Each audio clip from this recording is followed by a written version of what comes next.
Hello everyone, welcome to Abipedia. I am Roshni Gautam और इस class में बात करेंगे एट्थ पे कमीशन के रिगार्डिंग। एट्थ पे कमीशन आप सभी ने सुन लिया होगा, न्यूज़पेपर में देख लिया होगा। तो आज हम यूपीएससी ईपीएफओ इंडियन इकोनॉमी में बात करेंगे पे कमीशन क्या होता है। और बेसिकली हमारी जो मोटो है ये जानना है कि पे कमीशन का इकोनॉमी पर क्या इम्पैक्ट होगा, इकोनॉमी पर कैसे इम्पैक्ट हो सकता है, ये हम सर्कल देखेंगे स्टूडेंट। इससे पहले मैं आप सभी को जानकारी देना चाहूंगी कि मेरे द्वारा इंडियन इकोनॉमी कराया जा रहा है। बहुत सारे लेक्चर हमने कर लिया है, जो आपने नहीं देखा है तो आप प्लेलिस्ट में जाएंगे देख लेंगे, या कोई भी टॉपिक से रिलेटेड डाउट है तो आप कमेंट सेक्शन में लिख सकते हैं, वो टॉपिक आपके लिए लाया जाएगा। प्लस मैं आप सभी को ये भी जानकारी देना चाहूंगी कि अभी पीडिया के द्वारा कोर्स लॉन्च कर दिया गया है, जिसका रिजल्ट आप देख सकते हैं। कोर्स की बात करें तो यहाँ पर वीडियो लेक्चर होंगे, प्लस आपको पीडीएफ मिलेगा, एक्सपेक्टेड क्वेश्चंस मिलेंगे, मींस पूरा स्ट्रक्चर्ड है। आपने क्या करना है, आपको डिस्क्रिप्शन बॉक्स में लिंक होगा, वहां जाएंगे आप, पूरे हमारे जो वेबसाइट है उस पे से बाय कर सकते हैं, या अगर बाय चांस आपको नहीं मिलता है तो आप इस पर्टिकुलर नंबर पर कॉल भी कर सकते हैं। पूरी जानकारी लीजिए एंड देन आप कोर्स बाय कर सकते हैं। तो चलिए आज की क्लास को हम स्टार्ट करते हैं और हम देखेंगे कि पे कमीशन क्या है। आपने न्यूज़ में सुन लिया होगा कि जो सेंट्रल गवर्नमेंट है उनके द्वारा जो है अप्रूवल मिल गया है कि पे कमीशन की जो कमीशन है उसको कॉन्स्टिट्यूट किया जाए। अब ये क्या है, कैसे हैं, ए टू जेड देखते हैं। तो पे कमीशन की बात करें तो इसमें वन चेयरपर्सन होंगे एंड टू अदर मेंबर होंगे जो कि इकोनॉमी के फील्ड से होंगे। ओके, टू अदर मेंबर होंगे जो इकोनॉमी के एक्सपर्ट हैं, इकोनॉमी के फील्ड के एक्सपर्ट है, उनके द्वारा ये रिकमेंडेशन दिया जाएगा। क्या रिकमेंडेशन दिया जाता है, तो बेसिकली यहाँ पर पे कमीशन मतलब सैलरीज किसकी, central government. Okay, central government की जो भी सेंट्रल एम्प्लॉइज हैं, ओके, उनकी सैलरीज क्या होनी चाहिए, उनकी अलाउंसेस क्या होनी चाहिए, इन सभी के रिगार्डिंग ये रिकमेंडेशन देते हैं सेंट्रल गवर्नमेंट। ओके, जो कि मिनिस्ट्री ऑफ फाइनेंस के अंडर आते हैं, डिपार्टमेंट ऑफ एक्सपेंडिचर के अंडर आती हैं। ये कैबिनेट, यूनियन कैबिनेट ने अप्रूव दिया है कि कमीशन फॉर्मेशन, ओके, फॉर्मेशन हो और वो recommendation they about eighth pay commission पास। तो इससे पहले कितना, सेवंथ, मतलब अब तक जो सेंट्रल गवर्नमेंट के एम्प्लॉयज थे उनको सैलरी मिलती थी सेवंथ पे कमीशन के रिकमेंडेशन के रिगार्डिंग। अब जो मिलेंगी उनको वो एट्थ पे कमीशन के रिगार्डिंग मिलेगी। अगर देखें तो पे कमीशन एक पैनल होती है, एक पैनल होता है, एक कमीशन होता है जो कि गवर्नमेंट के द्वारा यहाँ पर सेटअप किया जाता है, गवर्नमेंट के द्वारा, जहाँ पर वो रिव्यू करते हैं, रिवाइज करते हैं किसका, सैलरी स्ट्रक्चर। किसका salary structure, central government employees का। ओके, यहाँ पर सैलरीज क्या होनी चाहिए, पेंशंस क्या होनी चाहिए, अलाउंसेस क्या होना चाहिए, राइट, ये सारे। ये 10 ईयर यूजुअली देखा जाता है। ओके, यूजुअली देखा जाता है कि 10 साल के बाद ये रिवाइज होते हैं। तो पहले जो कमीशन थी उसके बारे में भी मैं बात करूंगी, और अभी देखें तो अभी कॉन्स्टिट्यूट करना है और उसके बाद वो रिकमेंडेशन देंगे और 2026 से ये लागू हो जाएगा, राइट। ये क्या देखते हैं, ये देखते हैं इकोनॉमी कंडीशन कितनी है, इन्फ्लेशन क्या है और कॉस्ट ऑफ लिविंग क्या है। अगर हम देखें तो पहले जो कमीशन, सेवंथ पे कमीशन 2014 में बनी और 2016 से ये लागू हो गया, और अब तक जो है वो सेवंथ पे कमीशन से सैलरीज मिलती हैं, राइट। तो यहाँ पर अगर हम देखें तो इन्फ्लेशन भी इंक्रीज हुआ है, स्टैंडर्ड ऑफ लिविंग भी इंक्रीज हुई है। उन सभी को देखते हुए ये पे कमीशन जो है वो रिकमेंडेशन देते हैं सेंट्रल गवर्नमेंट। उसके बाद सेंट्रल गवर्नमेंट डिसाइड करती है कि क्या, कैसे, कहाँ करना है। ओके, ये और भी डिटेल में पढ़ते हैं क्या है। अगर हम कमीशन की हिस्ट्री की बात करें तो सबसे पहले पे कमीशन जो है वो 1946 में बनी थी। अगर सेवंथ पे कमीशन की बात करें तो ये 2014 में कॉन्स्टिट्यूट किया गया था, और इनकी जो रिकमेंडेशन है वो 2016 से लागू हो गया। अभी जो एट कमीशन है वो 2024 में अप्रूव हो गया है, और ये 2026 से लागू होगा। मींस जितनी भी रिकमेंडेशन होगी वो 2026 मतलब 2026 से जो 8th पे कमीशन के अकॉर्डिंग सेंट्रल गवर्नमेंट के एम्प्लॉयज को सैलरीज मिलेगी। सैलरीज के साथ साथ ओके, सैलरीज के साथ साथ क्या होंगी, अलाउंसेस भी होंगी, पेंशंस भी होंगी, डियरनेस अलाउंस भी दिया जाएगा। ये सब अभी फाइनल नहीं हुआ है, अभी हम देखते हैं कि फाइनल रिपोर्ट उनकी क्या आती है। ओके, अभी कोई भी कंफर्मेशन नहीं हुआ है कि कितनी परसेंटेज ऑफ सैलरीज हाइक होनी है इन 8th पे कमीशन, राइट। ये है, यहाँ पर बोला जा रहा है कि 2.57 टू 2.86 फिटमेंट फैक्टर होता है। तो अब यहाँ पर जान लेते हैं कि ये फिटमेंट फैक्टर क्या होता है।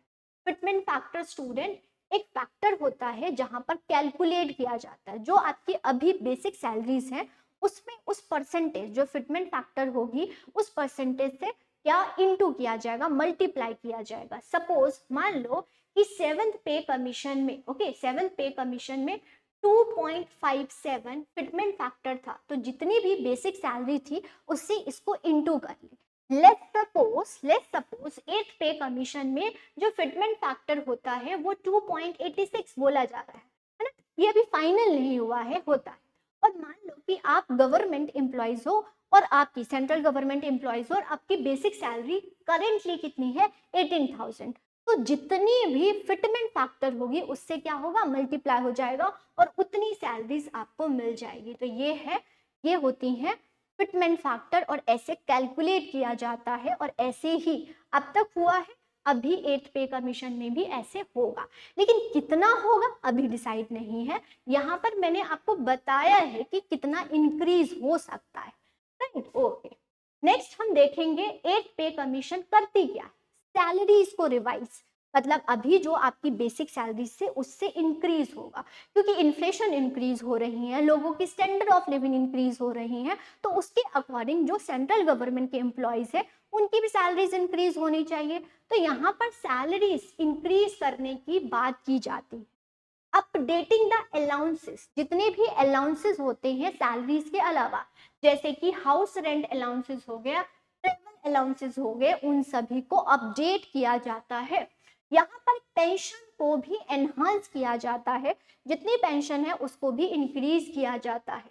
और ये इकोनॉमी कंडीशन को देखते हुए कि कितनी इन्फ्लेशन है ये नहीं होना चाहिए कि इन्फ्लेशन ज्यादा हो और सैलरीज कम हो। और यहाँ पे जो ये डियरनेस अलाउंसेस होते हैं उसके अकॉर्डिंग देख के फिर जो है हाइक किया जाता है। ओके, ये फिटमेंट फैक्टर डिसाइड की जाती है, राइट। और ये पे कमीशन डिसाइड करेंगी, उसके बाद सेंट्रल गवर्नमेंट अप्रूव करेंगे। अब पे कमीशन 8th पे कमीशन में क्या इंक्लूड नहीं होता है, क्या एक्सक्लूडेड होती है, central government employees. Okay, exclude देख लेते हैं।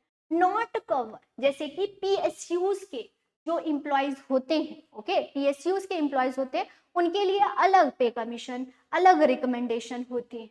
ऑटोनोमस जो बॉडीज हैं जैसे कि यूनिवर्सिटीज या रिसर्च इंस्टीट्यूट है इनके लिए अलग होती हैं। वही ग्रामीण डाक सेवक ओके जीडीएस, इनकी भी अलग जो सैलरीज होती हैं वो अलग कमीशन होती हैं, अलग रिकमेंडेशन होती हैं। तो याद रखिएगा 8th पे कमीशन में ये तीनों चीज ओके ये तीनों चीज जो हैं वो इसमें इंक्लूडेड नहीं होते हैं, राइट। क्या इंक्लूडेड होते हैं, सेंट्रल गवर्नमेंट, बहुत इंपॉर्टेंट है 8th पे कमीशन में बेसिकली जितने भी केंद्र सरकार के एम्प्लॉयज हैं उन्हीं की सैलरीज को हाइक किया जाएगा। ओके, वो पेंशन जो पेंशनर है उनका भी हो जाएगा। स्टेट गवर्नमेंट, अब बोलोगे मैम जो स्टेट गवर्नमेंट के एम्प्लॉयज हैं उनका क्या होगा, वो डायरेक्टली इम्पैक्ट नहीं होते लेकिन इनडायरेक्टली स्टेट गवर्नमेंट भी अपने में इंक्रीज कर देता है सेंट्रल गवर्नमेंट को देखते हुए। तो इनडायरेक्टली स्टेट गवर्नमेंट एम्प्लॉयज की सैलरीज को भी एडजस्ट किया जाता है, राइट, इनडायरेक्टली नॉट डायरेक्टली। तो बेसिकली सेंट्रल गवर्नमेंट के एम्प्लॉयज की सैलरीज को हाइक करने के लिए 8th पे कमीशन या कमीशन जो पे कमीशन है वो उसको लाई जाती है। अब हमारा मोटो क्या है कि अगर मान ले कि पे कमीशन 8th पे कमीशन में सैलरीज इंक्रीज हो जाती हैं तो इकोनॉमी पर क्या इम्पैक्ट होगा। अभी आप देखेंगे तो Q2 का डाटा आया है, दैट इज रियल जीडीपी हमारा 5.2 है, मतलब कि अगर आप प्रीवियसली डाटा देखो, प्रीवियसली क्वार्टर देखो तो बहुत ज़्यादा कम है। तो जीडीपी बहुत कम है, उसको इंक्रीज करने के लिए, और इंक्रीज कब होगा, जब इकोनॉमी में कंजम्पशन, डिमांड इंक्रीज होगी। तो कंजम्पशन और डिमांड इंक्रीज करने के लिए इनकम देना बहुत इंपॉर्टेंट है। तो यहाँ पर जो है, अगर गवर्नमेंट, सेंट्रल गवर्नमेंट है, भारत सरकार है, जो इंक्रीज करेंगे सैलरीज, तो उससे क्या होगा, लोगों की इनकम इंक्रीज होगी, मतलब एम्प्लॉयज की इनकम इंक्रीज होगी, जिससे वो डिमांड इंक्रीज करेंगे, कंजम्पशन इंक्रीज हो जाएंगे। अगर हम जीडीपी का फॉर्मूला की बात करें, ओके, तो सी plus I plus G plus X minus M होता है, यही होता है स्टूडेंट। तो अगर कंजम्पशन इंक्रीज करना है तो वो कैसे होगा, इनकम इंक्रीज होने से, और वो जीडीपी पर इंप्रूवमेंट हमें देखने को मिलेगा। और भी सारी चीजें हैं, इनको भी देख लेते हैं वन बाय वन। तो यहाँ पर डिस्पोजेबल इनकम होता है वाईडी। क्या होता है वाईडी, जब इनकम, मतलब कि जो आपकी पर्सनल इनकम होती है, उससे जो इनडायरेक्ट टैक्स, माफ करिएगा, डायरेक्ट टैक्स माइनस कर देते हैं, तो वो डिस्पोजेबल इनकम होता है। Disposable income after deducting the direct tax, income tax, तो उसके बाद जो इनकम बचता है उसी को हम डिस्पोजेबल इनकम बोलते हैं। तो इससे क्या होगी, डिस्पोजेबल इनकम इंक्रीज हो। ओके, यहाँ पर कंजम्पशन एंड इन्वेस्टमेंट में इंक्रीज देखने को मिलेगा, डिमांड इंक्रीज होगी। अब मान ले कि 100 रुपए थी, 100 से 200 रुपए हो गई है। 200 रुपए में मान लो कि 50 रुपीज वो कंजम्पशन में इंक्रीज कर देंगे, 50 वो सेविंग में कर देंगे, राइट, क्योंकि y इज इक्वल टू क्या होता है, c प्लस एफ होता है। तो इनकम इंक्रीज हुई तो कंजम्पशन एंड सेविंग इंक्रीज होगी, तो सेविंग इंक्रीज होगी तो हाउस होल्ड जो है वो डिपॉजिट करेंगे कहाँ पर, बैंक में। तो बैंक के पास पैसा आएगा तो वो फर्दर इन्वेस्टमेंट के लिए लोन देंगे, तो इन्वेस्टमेंट भी इंक्रीज होगा, क्योंकि अभी आप देख रहे हो कि इन्वेस्टमेंट भी हमारी कंट्रीज में नहीं हो रही है, राइट, ये है। उसके बाद इकोनॉमी को बूस्ट मिलेगा, ठीक है, इकोनॉमी को बूस्ट मिलेगा, मीन्स हमारी इकोनॉमी की ग्रोथ इंक्रीज होगी, डिमांड स्टूमुलेट होगा, डिमांड स्टूमुलेट मतलब इंक्रीज होगा, ये बोला जा रहा है। और कंट्रीब्यूट ओवरऑल, अगर हमारी कंजम्पशन इंक्रीज हुई, इन्वेस्टमेंट इंक्रीज हुई, क्योंकि हमारा फॉर्मूला क्या होता है, एक बार फॉर्मूला फिर से देखते हैं। बेसिकली अगर आपको जीडीपी इंक्रीज करना है तो वाई मीन्स होता है जीडीपी, जीडीपी मीन्स होता है C plus I plus G plus X minus M, okay, यही होता है। तो अगर आपको इनकम इंक्रीज करना है तो आपको कंजम्पशन, ओके, इन्वेस्टमेंट और गवर्नमेंट एक्सपेंडिचर इंक्रीज करना होता है। डायरेक्टली गवर्नमेंट एक्सपेंडिचर इंक्रीज होगा तो इकोनॉमी की अपने आप जीडीपी इंक्रीज हो जाएगी, है, तो ये है। तो इकोनॉमी की जो ग्रोथ है वो भी हमें इंक्रीज देखने को मिलेगा। तो ये पे कमीशन का इकोनॉमी पर भी अच्छा इम्पैक्ट देखने को मिलेगा। तो ये सब था स्टूडेंट अबाउट 8th पे कमीशन। होप आप सभी को अच्छे से समझ आया होगा और आपको समझ आ गया होगा कि कैसे ये कैलकुलेट होता है, कौन रिकमेंड करता है, कौन सी मिनिस्ट्री के अंडर होती हैं, कौन से डिपार्टमेंट के अंडर होता है, और कभी भी अगर गवर्नमेंट सैलरीज इंक्रीज करती हैं तो इकोनॉमी पर क्या इम्पैक्ट होता है। तो आपकी जो कैलकुलेशन है अबाउट जीडीपी वो भी हमें इम्प्रूव देखने को मिलता है। ओके, तो आज की क्लास में हमने समझ लिया है, होप आप सभी को अच्छे से समझ आया होगा। तो आज की क्लास में इतना ही। अगर कोई भी डाउट होता है अबाउट इंडियन इकोनॉमी या कोई टर्म्स तो कमेंट सेक्शन में लिखिए, मैं आपके लिए लेके आऊंगी। Thank you student, all the best.